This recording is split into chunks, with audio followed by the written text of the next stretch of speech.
Welcome back to Wilson TV, where we talk about the most nostalgic commercials that you remember from your childhood, and we look at them and we summarize them.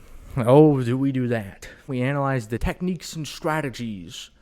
I don't do that. That's not what this channel is. But if you want to make that channel, feel free. You can do that. Goldfish. The snack that does the thing. I think these days pretty much everybody gets that advertising isn't really that much about the actual product anymore. It's more about selling sort of a fantasy. Like, for instance, if you've ever seen a car ad, they're all pretty much the same. They're all a very nice car driving through a totally empty world. A lot of the times it's a city and there's no people, there's nothing at all, right?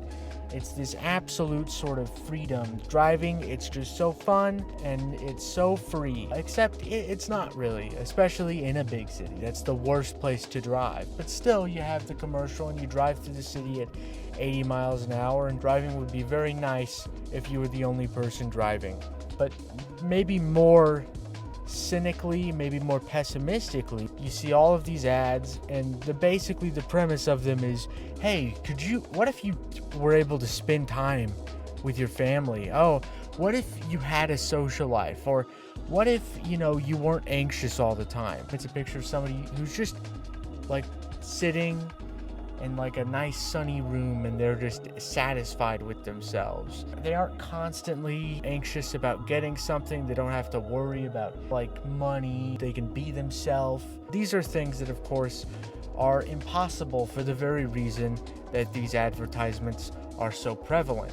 Now that's about as technical as I'm going to get because we're not talking about advertisements like that. We're talking about advertisements that are selling a different kind of fantasy. The fantasy that your goldfish, the goldfish crackers that you're eating, are actually alive and live in a society under your bed. The goldfish were alive and talk to each other. So if you aren't familiar with the iconic goldfish ads, they are a series of ads from like the mid 2000s to the mid 2010s. And these ads basically told the story of a set of characters, and they went on a series of adventures. Some adventures were self-contained. Others spanned across multiple ads. I watched all of them, and I'm going to go through them again with you guys, sort of as a guide. Let's go through the main cast real quick. The supposed main character is Finn, a born leader without a bossy bone in his body. Finn has many talents. He can carry a tune, crack a joke, or hit a mean fastball. If there's fun being had or an adventure afoot, he's probably at the center of it.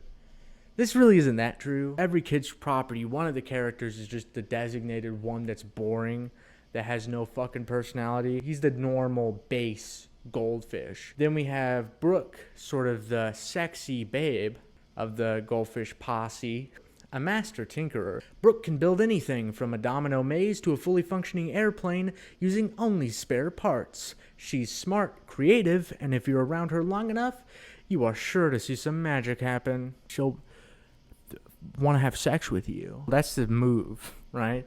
Is to just be around a woman for years.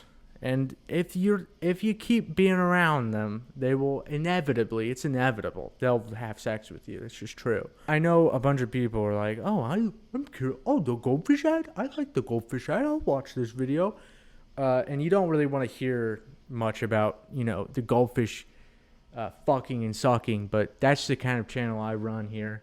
And if you want to learn about these fucking goldfish, you're going to have to deal with it. My methods might not be conventional, but they get the fucking job done. You're going to remember Brooke a hell of a lot better now that you're thinking about her sopping wet goldfish pussy. Next, we have Extreme.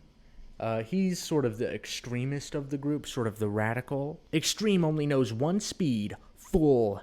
He's an all-out daredevil, stunt dude extraordinaire. He seeks thrills and plays practical jokes, but always has your back.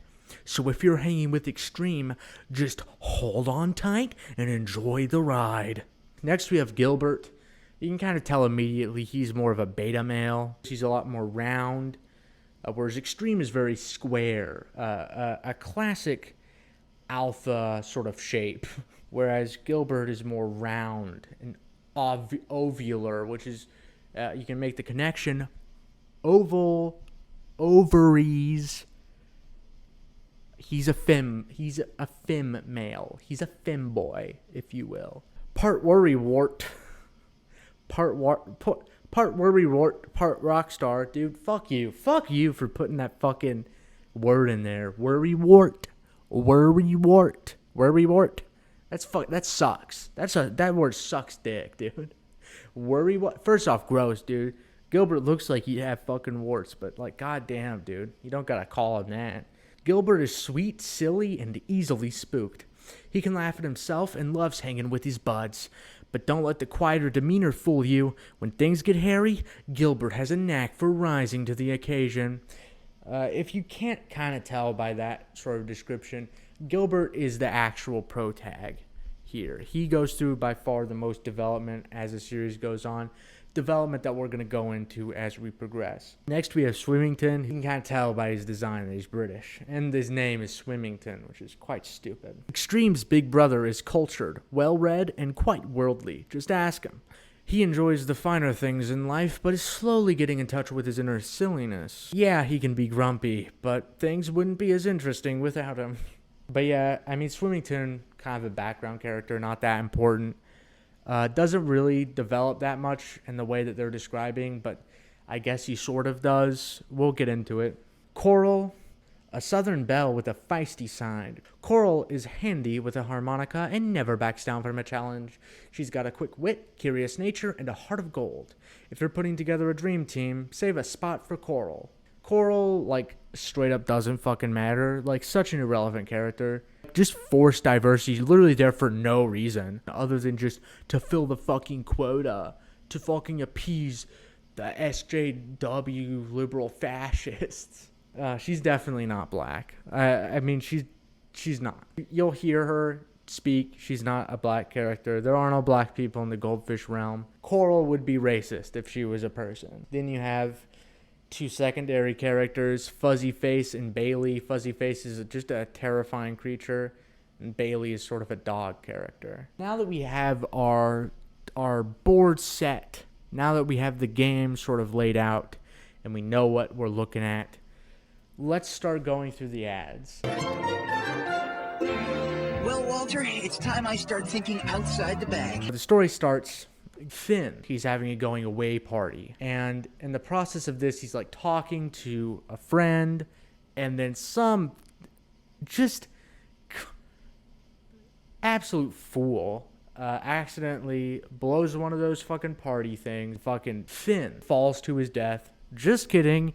He falls into the Goldfish realm under the bed, and what do you know it? He meets Gilbert and Brooke, and we see Extreme briefly. In the second ad, they're like camping, I guess. They're telling a horror story about square crackers. Oh, fuck. Squares. Shit. Stupid bitch Gilbert is terrified because the cracker's fucking square. Extreme, the alpha he is, frightens Gilbert, scares him into submission, sort of asserting his dominance. People are like, video games cause violence, all this shit. But like, these commercials were playing on TV, and fucking very young kids, like a 5-year-old, could easily come across this ad. And they would think, oh, I should start putting fucking goldfish on my floor and under my bed. Like, I should put them under there so they can have like imaginary adventures. I should be like playing with my goldfish on the floor and then fucking eating them and getting a disease. Irresponsible to make these advertisements, frankly. This ad, they introduce Extreme, like, properly. He's flavor blasted. He drives a little fucking Hot Wheel around, sort of getting a sense of each of their characters. Except for Brooke and Finn, who you really don't have that good of a read on. You know Finn wanted to see things, or, like, see the world, but you don't really know anything about Brooke at all. So in this ad, they're just like working out, basically. Looking good, guys. Who's tasty? I am. Who's wholesome? Huh? I am. Who's tasty? Who am I gonna have a bite of later? Who am I gonna have as a midnight snack? And then she's like, who's wholesome? And like Finn is like, I am. So Maybe Finn's a bit of a beta male too. Being wholesome as opposed to being tasty. And made with real cheese. Since when did the radiator go cold? Damn, dude. She just like fucking walked up there. She only had the towel on her head. She's fucking totally naked, dude. Tits out and everything. If she had tits. If she wasn't a fucking cracker for babies. If she wasn't a cracker for 2-year-olds to eat, she would have her tits out in that scene. So, like, this ad is, like, I can barely make it out, but I think it's just Brooke being smart.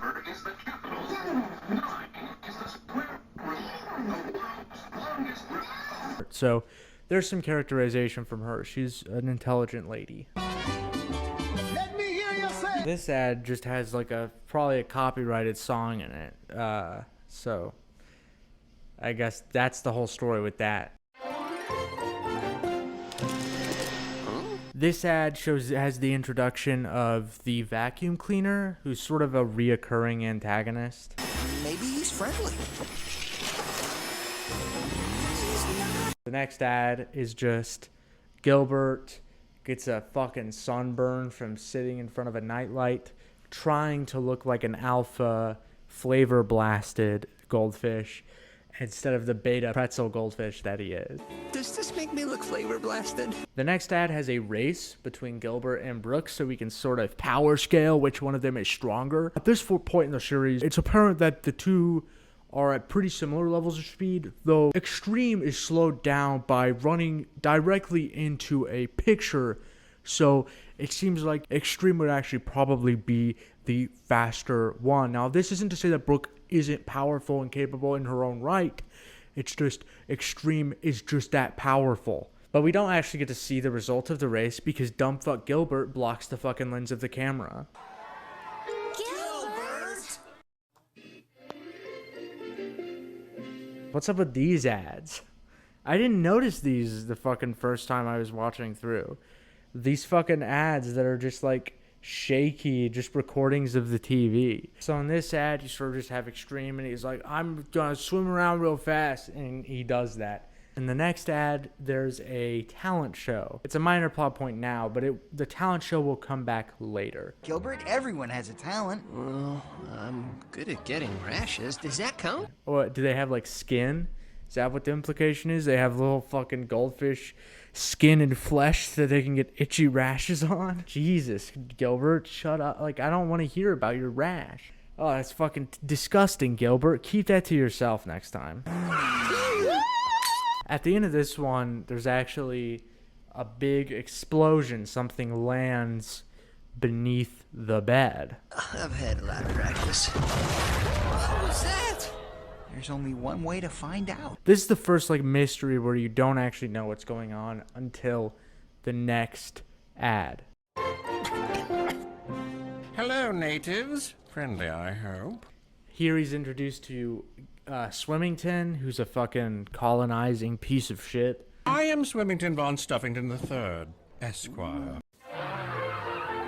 X, you gotta meet the new guy. And in that country, I'm called Ippy. von Esquire. Dude, this fucking piece of shit. He's like, I went to some fucking other country and I'm called beep, beep, beep, like just straight up racist, guys. The Goldfish ads, they're not how you fucking remember them. They have not aged well. That's a yikes from me, sis. Him doing that, dude, strike one. Strike one for the Goldfish ad. In this ad, we also learned that Extreme's name is Little fumbling Fumbleton. in this ad, Gilbert knocks over an entire domino maze that Brooke created. Of course, that's what dominoes are made for, but he's just too stupid to understand. He tries to stop the chain reaction, but of course he fails. And at the end, it turns out it's all okay. Good, yeah, epic story. Come now, Fumbleton. I don't understand why you even left the pantry in the first place. This, I guess you could almost say, is like the first continuous story, is this sort of development for the character of Extreme. That place was so dull. Everything had to be so proper and neat. This is like their image of Britain. It's just like this fucking dystopia, or the goldfish float in little lines. This is where we meet Extreme in like his pre-Extreme days, where he actually showed himself to be somewhat of a Sigma male, where he sort of just went his own way. Here, Extreme sort of reveals that he's found a home where he finds friends that like appreciate him for who he is. Now I have friends who accept me for who I am. Moving on from all that, this is where we get into the first major arc. This might be a controversial placement for where this arc begins, but I'm gonna say it starts season 3, episode 3. This is foreshadowing here. They like knock a ball out from under the bed onto the floor, and Extreme gets the ball. You truly are extreme. The next commercial is just a race where Swimmington is just being an absolute cunt like he always is.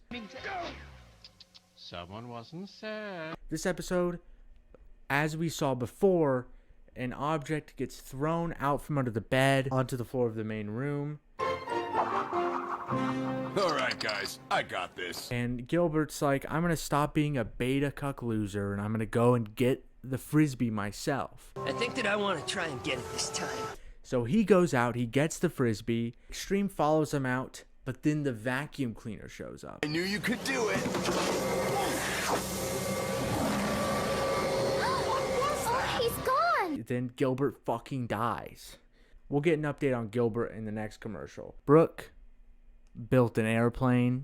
Like I said, I get up early. Brooke, just wonderful job. Wonderful job, Brooke. She built an aeroplane, and they're going to use the airplane to rescue Gilbert. And then we get to the actual, like, technically what's the first episode in the arc, which is the search for Gilbert. That's what the arc is called. This is notably the transition from 4:3 to 16:9 aspect ratio, which I'm going to go ahead and say is a very big deal. Overall, this commercial looks much better than any of the previous ones, and the quality of the version uploaded to YouTube is much higher as well, and that might have something to do with why it looks so much better. So they fly the plane out of the kids' room, down the stairs, they crash into a plant.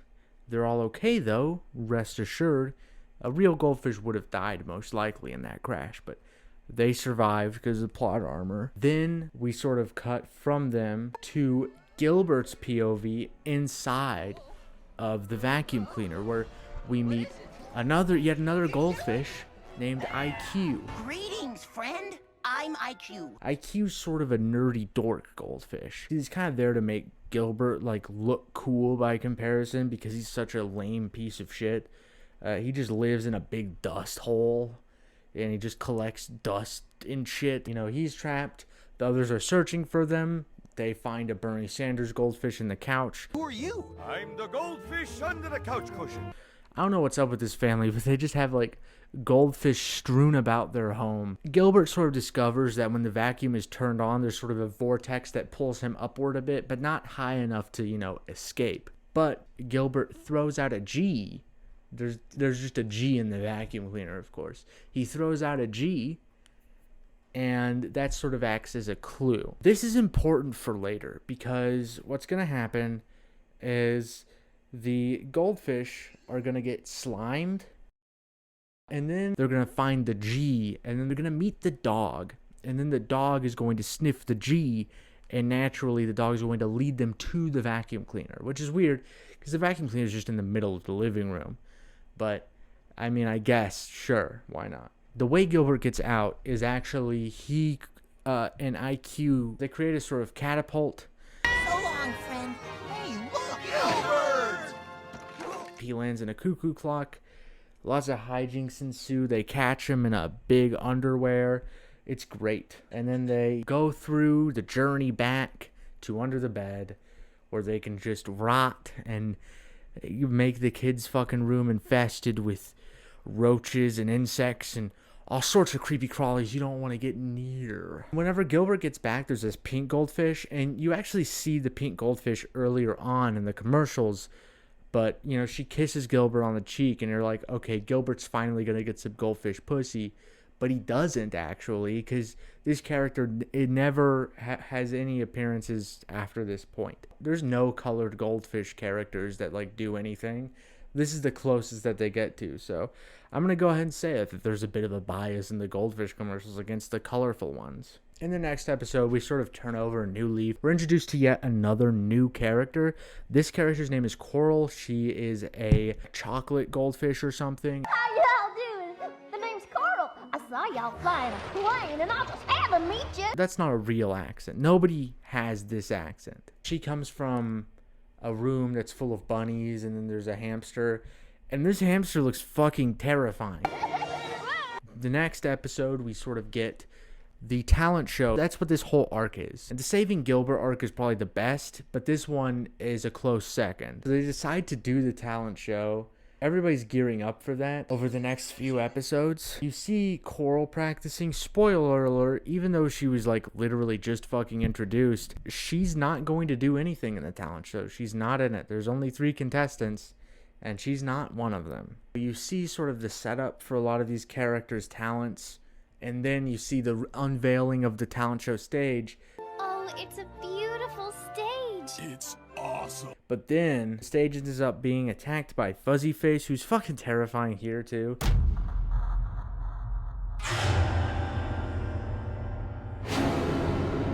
They end up having to entrap Fuzzy Face into his orb and sending him away. Thank God. So then they all sort of set up for the talent show.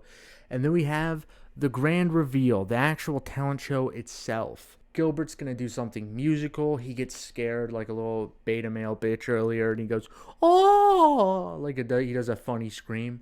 And so he's going to funny scream a song. Brooke is going to do a magic show because she's just really good at that. She's very talented. And Extreme's going to do like a cool trick or something. Gilbert goes on the stage and he starts, and then he starts singing. And he's like, to the naked eye, I'm a man. And it just sounds like absolute shit. To the naked eye, I'm a mild-mannered guy, but I got another me inside. Rock and roll animal, rock and roll animal, rock and roll animal, rock and roll animal, play a bookers. Rock and roll animal. It's the worst thing. It's so shit. He does an awful job, but everybody's just jamming out the whole time. It's like, what? Are you not listening to what this fucking song is? Like, they literally had to cover it up with just, like, other sounds. Like, Gilbert has no fucking talent. He has 3 scary monkey symbol things that no child born after the year fucking 1924 owns. That's not a toy that anybody has. They're just creepy little creatures. Then we have Brooke doing her magic show. Brooke doing her magic. So she, cuts Gilbert in half. It's wonderful. It's great. She did a great job. Like, truly did a great job. Brooke, you did amazing in the talent show. You did great in the talent show, Brooke. She did really good. If you're watching this, you did really good. Then you have Extreme. He does a cool trick. He goes up a ramp real fast. That's his trick. Very cool, very epic, much better than Gilbert's. But I think we all know who the real winner is here. And the winner is Gilbert. No! Damn it. Gilbert. That's bullshit. Okay, that's bullshit. After all the effort that Brooke put in. After all the effort that Brooke put in. After all the effort that Brooke put in, to be shafted in this way is legitimately fucked up. And I kind of have to wonder about the Goldfish writers' opinions about women doing Brooke this way whenever she clearly had the best act. And she did great. Brooke did great. She's so pretty. She looks so pretty in the magician hat. She did great. Gilbert wins. He gets a crown. Finn sings this song. Finn is just like nobody. He's like just so fucking bland and boring. I really don't care about him at all. For the wonder from under the bed, and you now wear the crown on your head. Then they start talking about, the next time. There's not going to be a next time, guys. This is the last talent show you're having, and this is the last real arc that you guys get. There's another video afterward, and I think this one might have been exclusive to like their website or something, because it's like 4 minutes long. But it also could have like showed up on TV in segments or something like that. I'm not really sure. But basically they go on an adventure outside. They meet a crazy, quacky little king goldfish in the fucking sandbox. Again, these people got goldfish everywhere. It's ridiculous. There's a storm happens, and then they hide in the underwear of the child whose room they're in.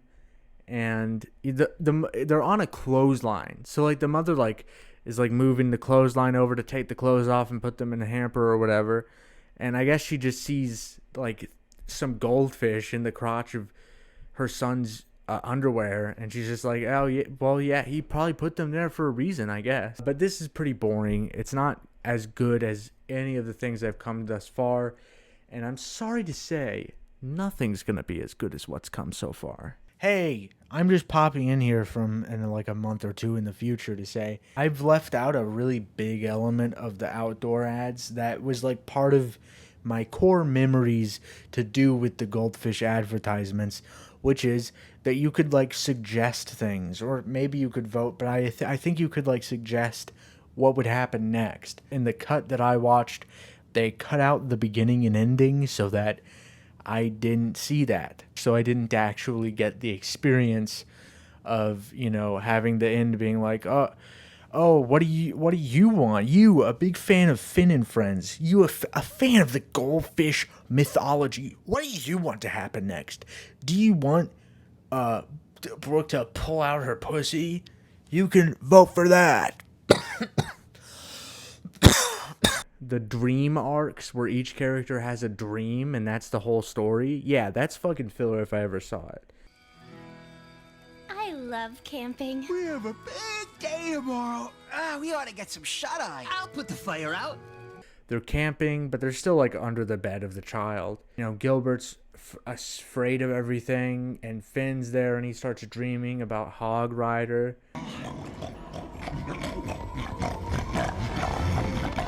Trespassers will be vaporized. You can unlock Finn's dream at goldfishfun.com. Basically, in Finn's dream, like a robot's like, I'm gonna kill you. I'm gonna kill you.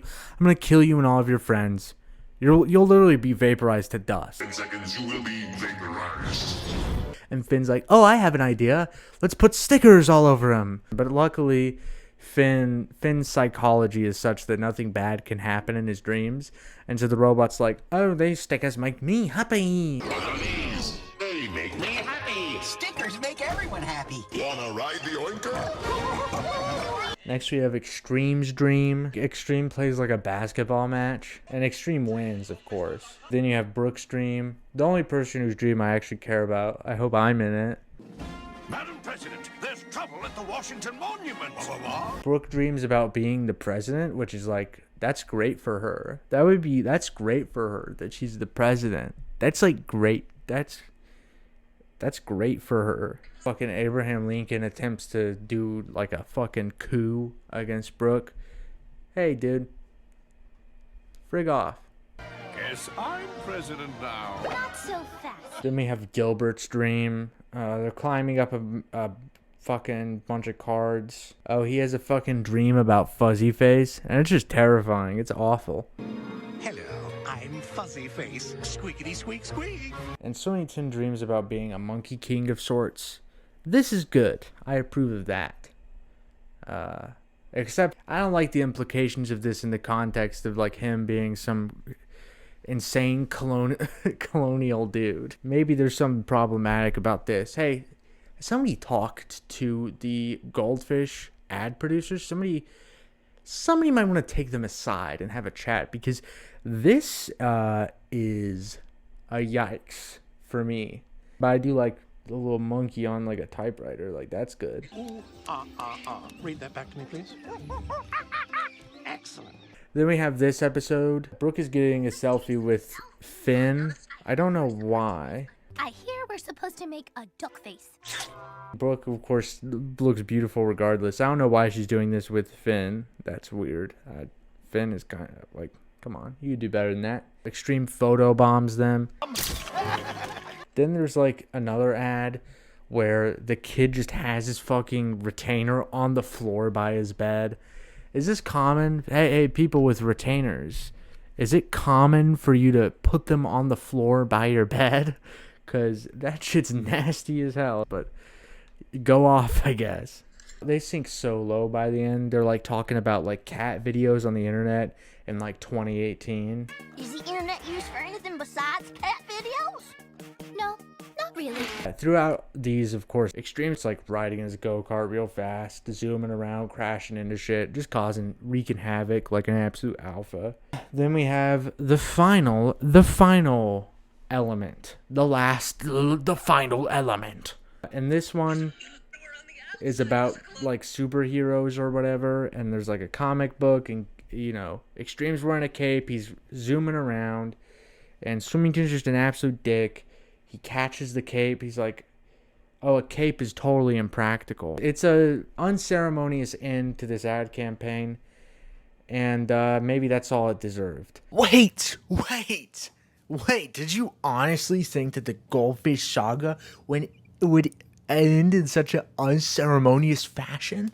There's 2 more seasons, a 2019 and 2020 season.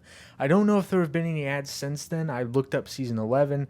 I'm not seeing anything from that. Doesn't mean that they aren't making new ads, but it seems like Finn and Friends is like mostly done. They're not doing anything as ambitious as Finding Gilbert or The Talent Show. It's more self-contained again now. But what they do have, at least these last couple had, was a sort of overarching theme. And the theme is that they're advertising their website, goldfishfun.com. I think they really wanted Finn and Friends to become real iconic characters. The first set of ads, the 9th season of Goldfish, they're advertising games that are on their site, goldfishfun.com, the place where you would, help decide what the next story was for the outdoor arc. And they had all these games, and these ads basically advertised these games. And these ads, Brooke builds a big machine, Swimmington builds 2 giant sculptures of himself, just an absolute psychomaniac freak. He also is like, hey, Gilbert and Extreme, I bet you can't not scratch your nose.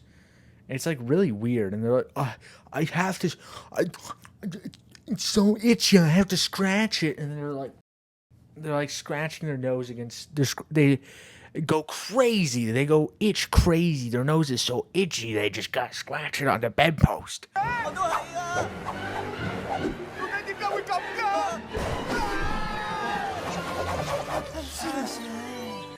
And it's real weird. It feels like a weird fetish thing, but I don't think it is. It's so fucking specific, and it's also being applied to goldfish, which don't have noses. If you didn't know, the goldfish they don't have noses, so it's very strange for them to talk about how itchy it is.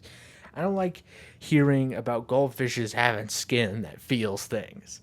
I don't like them having rashes. I don't like them getting itchy. I don't like them scratching it. What is it? That's nasty to me. It's unappetizing. I don't like thinking about goldfishes having skin with nerves inside. I don't know what fucking game that was advertising. Try not to scratch Gilbert's nose. It's like a tower defense game where you're trying to stop Gilbert from getting to the bedpost that he could scratch his nose on, because he doesn't have arms or hands, even though they can play ball and stuff, but they can't scratch themselves. That's beyond their power. The snack, the smile span. And then the next season they do a bunch of movie parodies, and it's to advertise some sort of movie making function on the Goldfish website, which I don't know what the deal with that was. I don't know what the logistics of it was. I don't think it exists anymore. I'll sort of put on screen whether or not these things still exist. It's not very old, but I don't think these are things at this point in time. I think they're done. So there's some notable moments. Finn is directing a sort of Casablanca-esque film, and Extreme is supposed to kiss Brooke, which is you would expect I mean, if it was gonna happen, it would be those two. But you know, she didn't. So she is still available. She is still. I could swoop in. I could swoop in at any second. I could just gobble her up. But yeah, very beta move from Finn. Weird thing. Weird for him to do that. There's another ad where Gilbert's getting scared. They're filming a horror movie, and Gilbert's just such a pussy that like he ruins the whole thing. You know, there are other ads. There's like one where they're on top of a train and stuff. It just mimes through them like filming their little movies as an advertisement for a function on the Goldfish website. But that's all I have to say here. I'm going to go ahead and hand it back to me in the past, who had a much better idea of what was going on than I do. I don't remember anything about these ads. I watched them once a few hours ago, and they've mostly left my mind since then. I may have left out a couple of ads. I know for a fact I've left out some things. I found like one ad that I missed, and there might be another couple that I probably missed because they're not all aggregated in one place. But I really don't care.